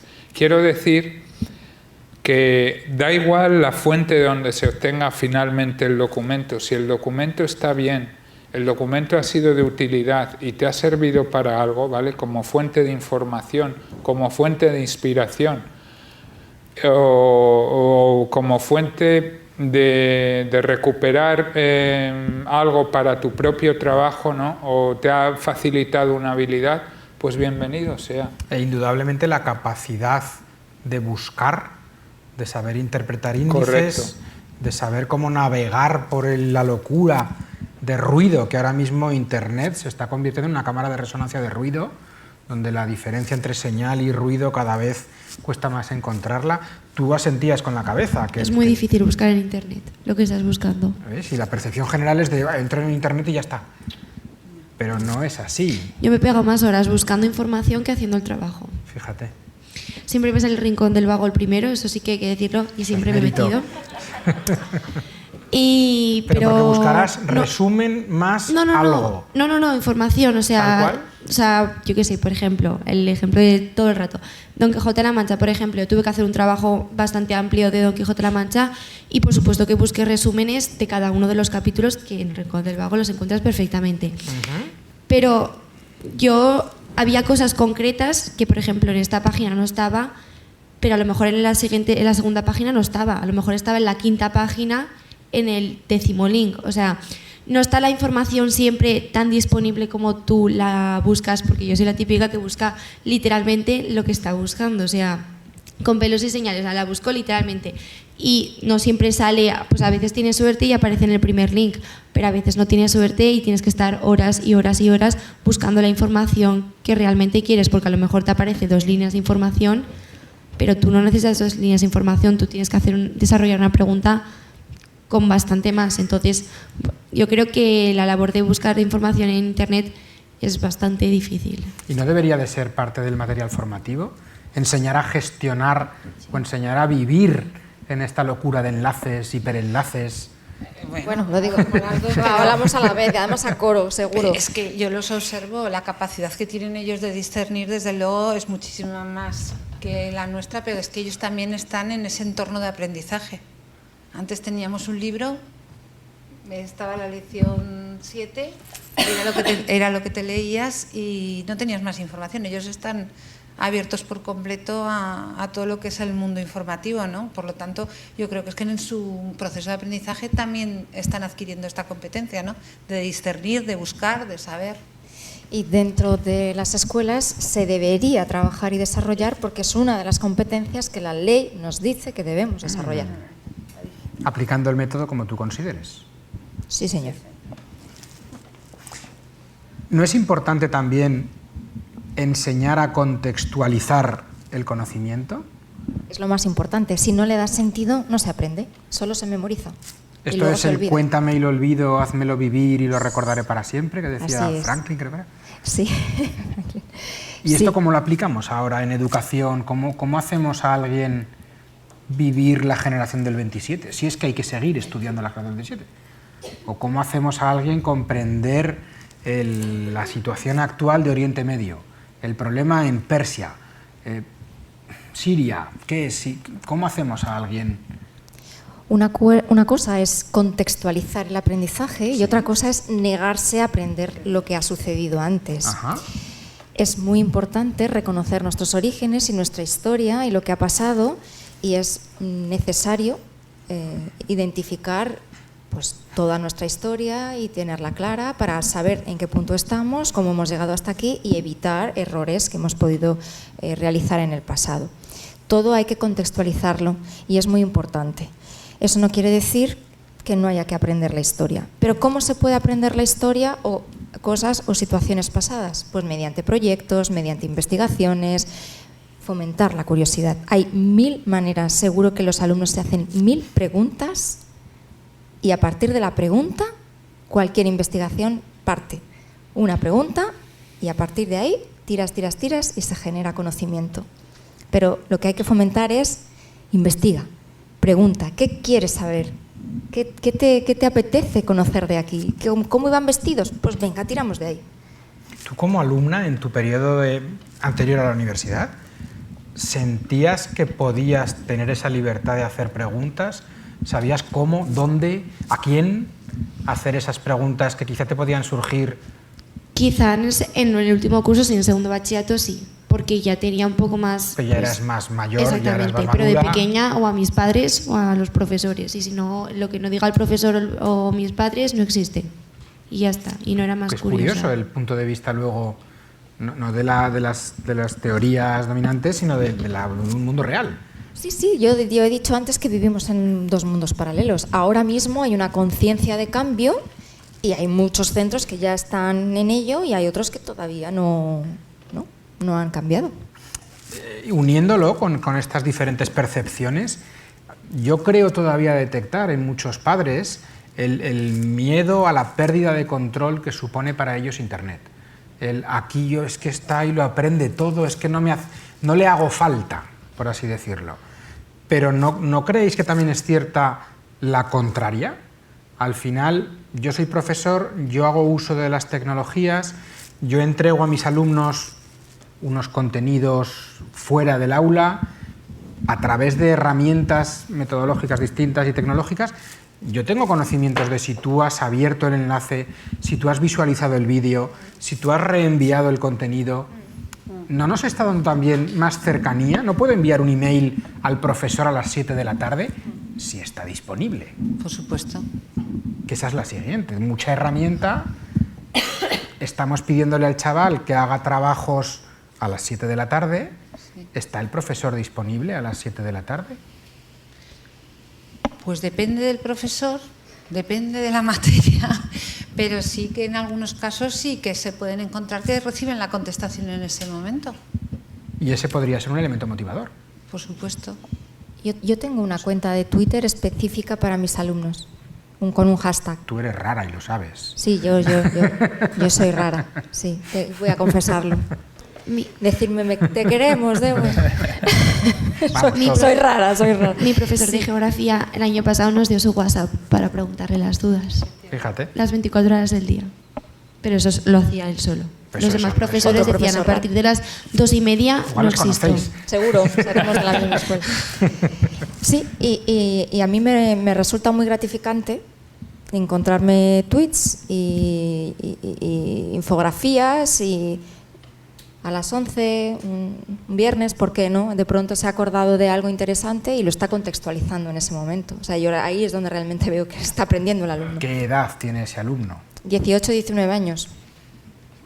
Esta vez estoy en Está muy primero de magisterio. Está muy bien, está muy bien. Que tengan Sí. esa inquietud. Bueno, al final es tu inquietud también, ¿no? Estamos Sí. viendo un reflejo en cierto modo. Y a mí me gusta responder esos tweets y decir pues si me gusta, si no, y responderles. También creo que es un momento de cercanía y es una herramienta más de comunicación y de interacción con el profesor y alumno. Perfecto, pero ante tanto estímulo, tanta interacción, tanta actividad fuera del aula, ¿cómo evaluamos el desempeño? Vuelvo a plantear lo mismo del principio. Si tú te planteas unos objetivos claros, bien definidos, que vayan a mostrar que tus alumnos tienen que demostrar determinadas evidencias que tú puedas observar, mediante las tareas de aprendizaje tú puedes ir evaluando. Y puedes ir evaluando sin calificar, puedes evaluar el aprendizaje de tus alumnos sin calificar y reconducir preguntando. ¿Cómo vas esto? ¿Cómo llevas esto? ¿Esto está bien? ¿Esto está mal?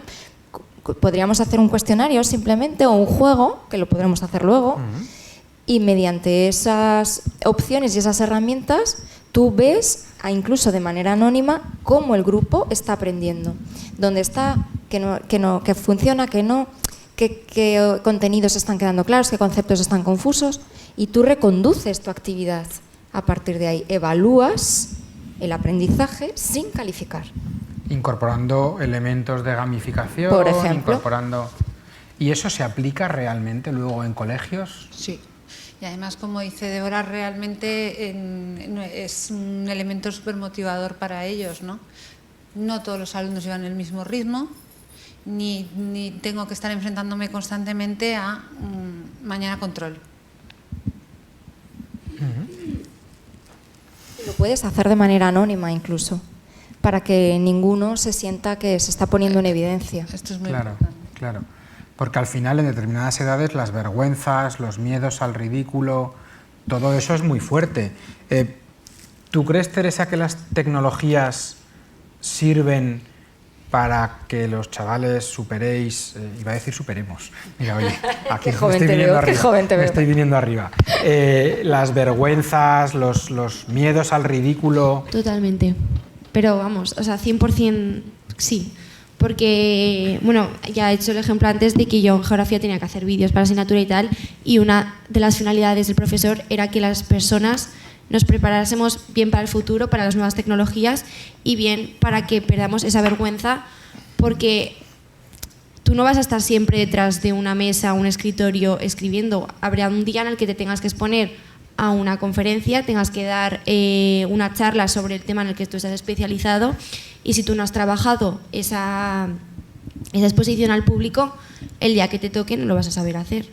Y a mí me parece muy buena idea, y yo sé, o sea, yo tengo amigos que están en YouTube, que era la persona más vergonzosa del mundo y que ahora es más extrovertido que yo. O sea, yo nunca he tenido un problema de exposición al público, de vergüenza y eso, pero yo conozco gente que sí, y que ahora, gracias a YouTube, pues vamos, expresa mejor que nadie. Y el hecho diferencial es desarrollar una habilidad de hablar a una cámara. Sí, o sea, desarrollar la habilidad de hablar a una cámara, que, a ver, no es lo mismo que ponerte delante de 200 personas, pero que ayuda a desarrollar esa otra habilidad de ponerte delante de tantas personas. Pero lo que haces es aprender a elaborar argumentos, exactamente, a resumir lo que tienes que decir, a ser más breve, tu expresión facial, cómo tienes que expresar eso que tú quieres, que estás pensando. Eso, quieras o no, eso se trabaja. ¿Tú crees que has ganado en seguridad desde que has evolucionado en tu Sí, tu canal? Decís que sí también. Seguro, porque sí, al estructurar el lenguaje se estructura el pensamiento, y a ella le va a ayudar mucho en la seguridad. Yo soy don Antonio Garrigues y te contrato para Garrigues porque, vamos, esas habilidades que tienes de comunicación ya a tan temprana edad seguro que derivan en una procesalista, pero de categoría. Así que no lo dejes nunca. Es curioso, perdón que baje el tono de golpe, creo que es el segundo vídeo más visto en tu canal.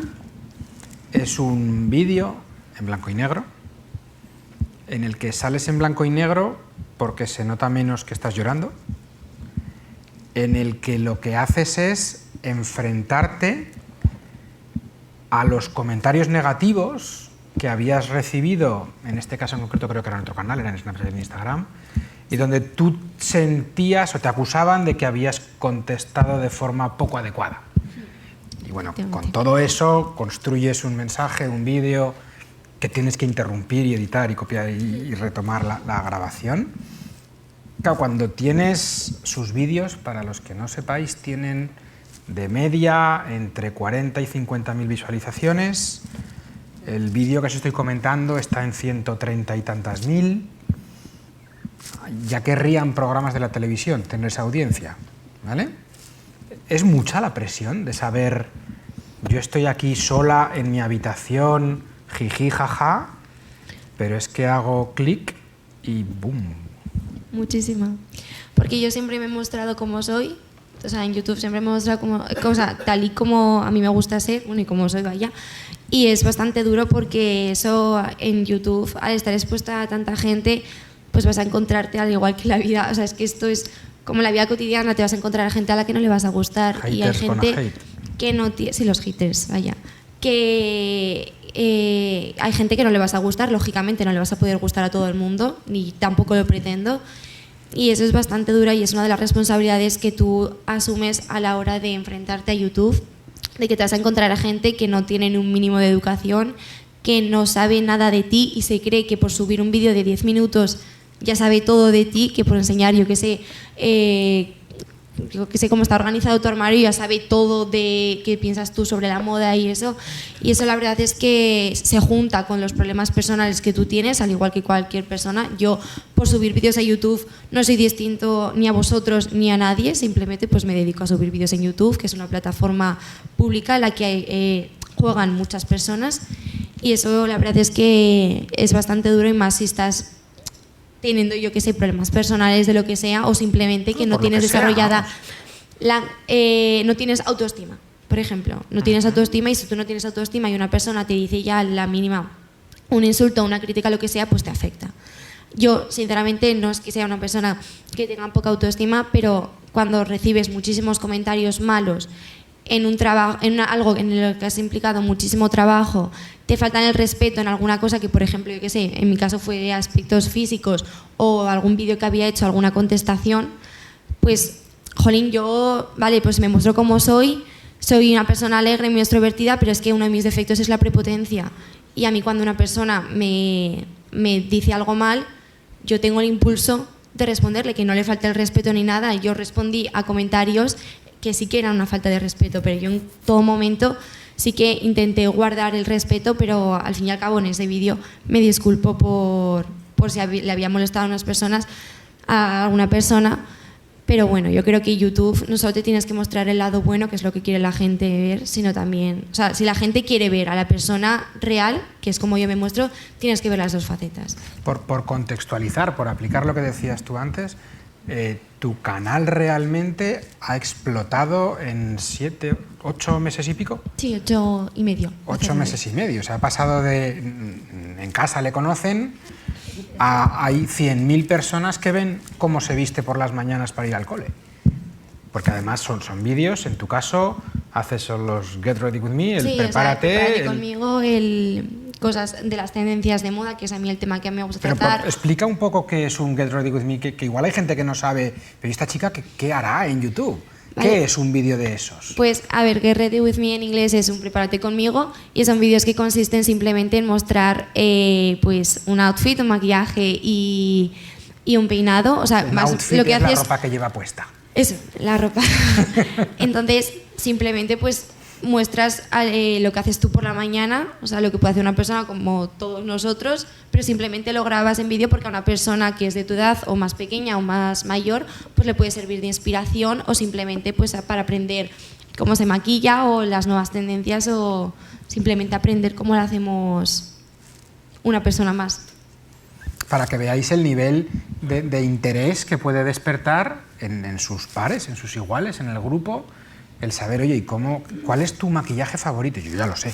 ¿Y cuál es su tienda de zapatos favorita? Yo lo sé. ¿Y cuál es su tienda de ropa favorita? Yo lo sé, porque y sé lo que lleva en el bolso. Y sé las aplicaciones que tiene en el móvil y sus canciones favoritas. Y llega un momento que la cercanía y la proximidad que llegas a tener puede ser una falsa proximidad, porque tú y yo no nos conocíamos hasta que la gente se cree que te conoce y se cree en el derecho de criticarte. Porque claro, una persona que es amiga tuya, que realmente te conoce, pues te puede decir, oye, esto lo estás haciendo mal, no sé qué, o te puede juzgar. hablar sobre un aspecto de tu vida, pero una persona que está en YouTube solo se tiene que limitar a criticar lo que estás diciendo en YouTube, pero yo creo que de una manera constructiva, porque si no, no ganamos ninguno teniendo la posibilidad de comentar en los vídeos. Fijaros, perdona Lucas, solo por deformación profesional, es que siempre se me va la cabeza. ¿Abago o abogado? Abogado. Vale.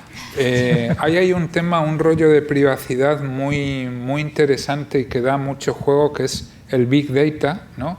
Todos los datos que tú estás aportando a público e incluso al propio canal de YouTube en cada vídeo que haces sin saberlo. Me refiero a pequeños detalles que se ven en tus vídeos, que se van... Ese es un tema, pero ahora lo que te quería decir es que últimamente nuestro Tribunal Supremo, ¿vale?, está diciendo que la gente que se expone voluntariamente a una plataforma pública tiene que ser consciente de que tiene que recibir un determinado nivel de crítica.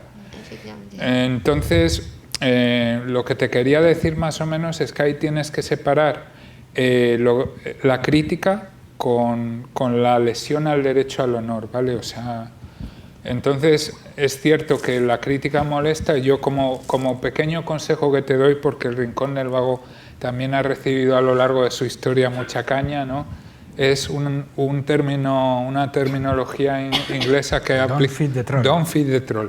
No alimentes a los trolls. Efectivamente, nunca entres a su nivel. Nunca. No, sí, yo se lo intento hacer, pero ya digo que es una persona muy, muy impulsiva. Pero eso, o sea, yo, por supuesto, todo el mundo está en el derecho de comentar lo que le dé la gana, bien sea insulto, positivo, halago, un te quiero, un te odio, lo que sea.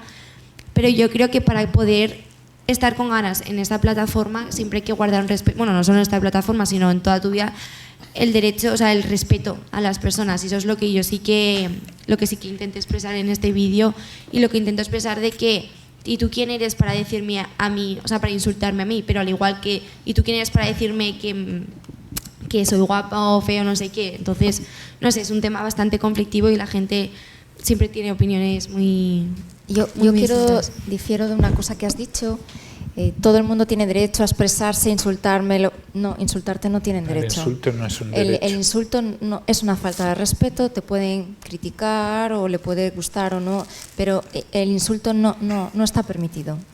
No creo que esté permitido. Pero esto no deja de ser lo que cuando yo era de crío era el que te arrinconaba en el patio del recreo, las pintadas en las puertas de dentro del baño, Lucas es tonto, que yo creo que alguna quedará por ahí todavía. ¿Y esto no es el famoso bullying o esto cómo lo llamamos a esto? Bullies, sí. Pero por otra parte, antiguamente yo tenía que convencer yo ya tenía malas pintas de crío, pero al que lo sufría tenía que convencer a sus padres de que le estaban arrinconando en el patio de recreo. Ahora mismo yo puedo ver quién es el tontolaba que le está diciendo según qué cosas. Ella puede bloquear, ella puede reportar, ella puede llegar a pedir a la plataforma que borre. ¿No estamos en una situación mejor que antes?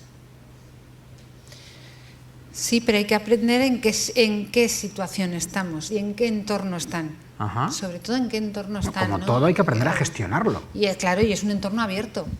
Evidentemente no está la comunicación al acceso de todos como estaba en nuestros años, ¿no? Pero no creo que haya más. A eso voy. Porque estén en este Lo que me refiero es ese miedo que todavía se percibe ves las noticias, Internet es el diablo. Internet, ahí solamente hay gentuza y te va a pasar todo malísimo, vas a morir, te van a salir 3 cabezas. Chicos, yo estoy hablando con mis amigos. Yo dejo el paréntesis de si es miedo a lo desconocido. Ahí quería llegar. Pero sería otro debate, ¿no? Me imagino. Pero a nivel formativo, ¿no sería también algo en lo que formar, en la gestión de ese tipo de interacciones? Sí, claro, pero hay que empezar evidentemente por la comunidad docente, ¿no? Ellos están creciendo en comunidades de aprendizaje donde esto tiene que ser algo, una habilidad nueva a desarrollar. Una habilidad nueva, y se tienen que formar también en todos los aspectos, ¿no?, que la rodean. De hecho, si nosotros como tabú incorporamos eliminar las nuevas tecnologías, mal llamadas nuevas tecnologías, de las aulas o del uso habitual de nuestros estudiantes, lo único que vamos a conseguir es que hagan un mal uso de ellas. Mientras que si les permitimos hacer un uso lo más adecuado posible, podremos aprender a gestionar, a saber que se puede copiar, que no se puede copiar, que se puede citar, que no se puede citar, que no se puede insultar, y todo eso lo pueden ir aprendiendo de una manera saludable. Pero para eso tienen que vivir el entorno. Si lo ponemos tabú, entonces estamos en la misma situación. Ya, pero es que el problema de Internet es el anonimato. Que tú en Internet puedes ser cualquier persona, aunque no lo seas. O sea, tú puedes crearte una cuenta en YouTube, por ejemplo, Pepito Grillo, y te llamas Paco Pérez. Y entonces... Claro, cuando hablabais antes del bullying, el bullying es algo que va más allá del mero momento del insulto puntual. Es algo que es repetitivo y que ya supone una agresión física o una agresión psicológica constante. El ciberbullying está y ocurre precisamente por eso, por el anonimato. Porque siendo anónimo, pues tú puedes decir lo que quieras. Sin consecuencias. ¿O te crees que es sin consecuencias? Eso te iba a decir, ¿te crees? Correcto. ¿Te crees que no hay consecuencias? Al final, señor abogado, casi todo tiene consecuencias. Otra cosa que cueste, cuando haces malos usos. Localizar, pero realmente hay IPs, se podría. Hay rastros. Ahí se puede hacer un rastreo. Ahora nuestra ley de enjuiciamiento criminal, modificada hace poco, permite otros modelos de investigación como el agente encubierto, los accesos mediante... Lo voy a decir claramente, troyanos. Las fuerzas y cuerpos de seguridad pueden investigar determinados equipos informáticos. No tienen capacidades en teoría, de alterar la información, pero sí de inspeccionar, ¿no? Todo, ya sabéis, bajo el paraguas del terrorismo y todo esto, que bueno, eso sí que sería... Apple ha negado el acceso a Estados Unidos esta semana, ayer. Sí. Negó esa posibilidad.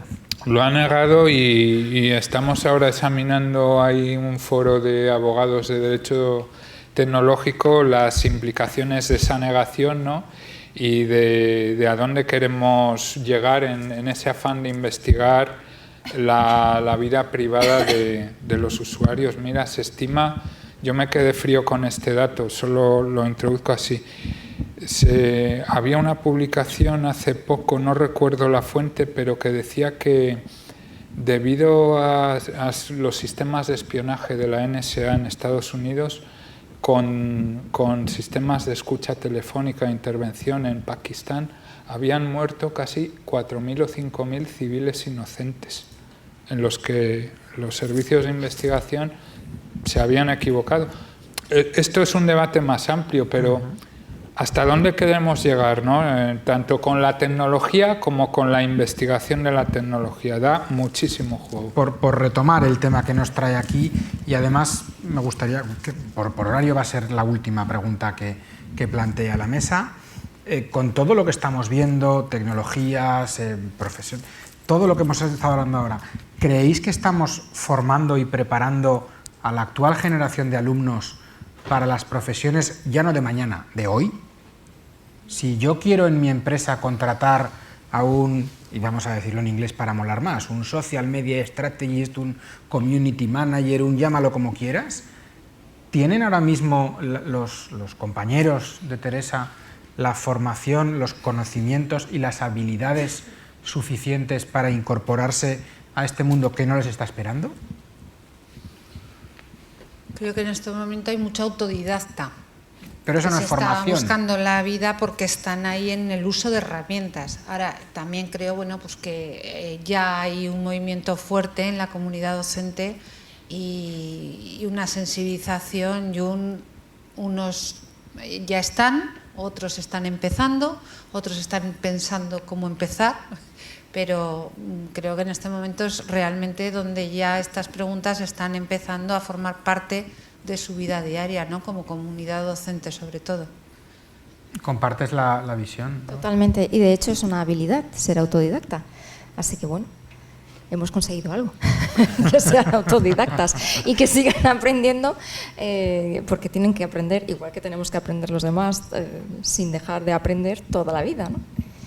Lo mismo que planteo, quizás esto implica a su vez que el Rincón también tiene que seguir creciendo, desarrollándose con estos nuevos tiempos y quizá en unos no demasiado tarde, deberíamos de empezar a ver nuevos tipos de contenidos o nuevas, no lo sé. Totalmente, no soy capaz de prever el futuro. Totalmente cierto, Lucas. El documento como pieza básica en la educación yo creo que está pasando a mejor vida sin perjuicio de que tenga su papel en un momento dado, ¿no? Y ahora mismo hay que dar relevancia al contenido audiovisual por una parte, pero también a otras, no sé cómo recogerlas, en qué soporte, ¿no? Pero formas que demuestren ese tipo de competencias que necesitan los chavales hoy día. Y dejar ya a los profesores de enviar siempre los mismos trabajos, a ver si un día no hacemos algo y nos motiváis a que cambiemos de estrategia, ¿no? Fantástico. ¿Os puedo pedir para cerrar la mesa 2 ideas clave que sacáis, ya no de lo que traíais pensado, sino de lo que hemos podido aprender hoy aquí? Ver si de lo que hemos estado hablando aquí, si pudiéramos elegir con qué idea, quienes nos están escuchando tanto aquí como a través del streaming y de las redes, con qué idea os gustaría que se fueran cuando cerremos la sesión, ¿cuál sería? ¿Quién se lanza? Venga, en orden. La mía sería que yo creo que cada vez desaparece un poco que todos tenemos que sumar, todos tenemos que compartir en el momento que estamos, y la prueba es que nosotros estamos colaborando con muchísimos centros educativos en planes de centro, con comunidades de docentes, con otras entidades, que nadie es propietario de nada. Perfecto, muchas gracias. Débora. Sí, yo cierro con la idea igual de la transformación. Creo que es un momento de transformación importante. Si me llegan a decir a mí en el año 2013 que esto iba a pasar, en el año 2003 no me lo hubiera creído jamás. Y yo creo que ahora mismo tanto los padres buscan una educación diferente, los profesores, muchos también buscan algo diferente, los alumnos exigen una educación diferente, y yo creo que efectivamente estamos sumando muchos. Es un movimiento importante. Y voy a añadir una mención especial porque nos ha mencionado a Ana Farré. Creo que en esta ocasión, que aquí estamos en la obra social en Ibercaja, están haciendo una función pues muy importante en que toda la comunidad que estamos alrededor de esto estemos aquí sentados. Perfecto. Ángel. Una idea muy clara, pero creo que voy a coincidir con Débora y con Sofía. En una cuestión muy clara. Dejemos de llamar disrupción a las nuevas tecnologías y le quitemos la palabra nuevas. Disrupción es cuando el Titanic ha visto el iceberg, ¿no? El iceberg, y puede variar su rumbo o no. Y adopción, que es lo que necesitáis ya, es cuando el Titanic tiene la bodega 5, 6, 7 y hasta el camarote del capitán anegado de agua, ¿no? Entonces, perded el miedo, mirad de frente los profesores a las nuevas tecnologías, porque los alumnos ya está clarísimo que lo han hecho. Pues que nos guste o no, seamos jóvenes o mayores, la tecnología ya está en nuestra vida, o sea, no tiene pinta de salir, y que lo que digo, nos guste o no, tenemos que adaptarnos a ella y que lo usemos como una nueva forma de aprendizaje, porque, no sé, o sea, está muy bien el aprender de los libros, pero aprender directamente desde la práctica está aún mejor. Has cogido el micro, si quieres aplicar algo más. Solo puntualizar ya que la tecnología, y esto lo he aprendido de un alumno el año pasado con su trabajo final de máster, aprendí muchísimo con ese trabajo porque hacía una investigación sobre la tecnología y la ética. Y él siempre decía que la tecnología nos puede ayudar a construir grandes aviones y ofrecernos grandes oportunidades, pero también se construyó la bomba atómica. Y bueno, pues dejar la opción de utilizarla siempre para algo muy positivo, que nos da muchas oportunidades, y ser cuidadosos con el uso que le damos. Y si algún día se robotiza la profesión de profesor, recordad, ahora mismo se está robotizando la abogacía. Hay un proyecto de IBM que se llama Watson, algunos lo conoceréis, o Axiom Law o Rocket Lawyer, que están haciendo el abogado ideal y es un robot. Y me han dicho que incluso hace al quinto intento un hoyo en uno. O sea, que es un robot pijo, como un abogado pijo, ¿no? Entonces, si se robotiza algún día vuestra profesión, recordad que siempre vais a dirigir vosotros el vehículo, ¿vale? Y que vais a poner el alma en ello, ¿vale? El robot nunca tendrá alma ni corazón. Yo con lo que me quedo es con el hecho de que esta conversación no está ocurriendo solo aquí. Realmente, como ejemplo de aplicación de tecnología a la educación, yo estoy viendo pasar por aquí continuamente tweets, aquí delante van pasando, tanto con el hashtag como menciones a mí, están pasando, y cosas que ni estamos viendo. Hay gente fuera del aula, hay gente que está compartiendo conocimientos, hay gente que entre ellos, sin verlo, nosotros están hablando, y están hablando de lo que nosotros aquí estamos contando. Para mí, eso es educación. Simplemente con esto agradecer a Ibercaja, ay, mi ordenador, después de lo que he dicho, agradecer a Ibercaja, a la obra social que nos haya acogido, agradecer a Sofía, a Débora, a Ángela, a Teresa, esta voluntad de compartir conocimientos y de dedicar un rato de vuestras vidas a dialogar, que yo creo que es algo que, por mucha tecnología que tengamos, nunca deberíamos perder. Muchas gracias.